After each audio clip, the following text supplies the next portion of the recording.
जय जगन्नाथ सांग मैंने आपण मैंने जानते 17 तारीख दिन 25,11,000 जन महिला अकाउंट को पैसा जाइछि।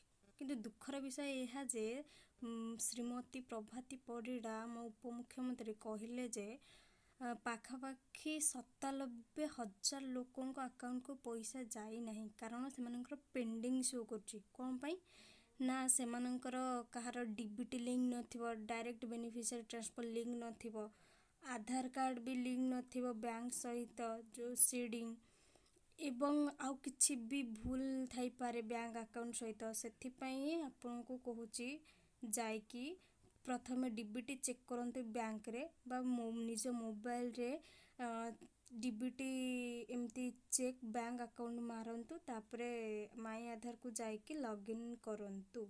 देखि सेथिरे आधार कार्ड नंबर मारिबे, तापरे इंटर कैप्चा मारिबे, तापरे सेठी लॉगिन विथ ओटीपी रे क्लिक कले ओटीपी आसीबो। तापरे आपण चेक करिवे सेठी शो करिवो जदि आपनकर बैंक अकाउंट लिंक थिबो ताले एक्टिव शो करिवो। देन जदि एक्टिव शो करछि आ किछि करिया दरकार नाही, जदि एक्टिव न शो करछि जाइकी बैंक सहित डीबीटी लिंक करै दियंतु। एतिकी कले पैसाटा आसी जाई पारिबो। केही भी मन दुख करंतु नाही, कारण समस्तଙ୍କ अकाउंट को पैसा जीवो। आउ जहार भी किछि भूल थिबो चेक करि नियंतु एवं जनसेवा केंद्र को जाइकी मध्य आउथरे चेक करि नियंतु कोन पेंडिंग शो करूछि। किछि भी व्यस्त हबार नै रहउछि। धन्यवाद।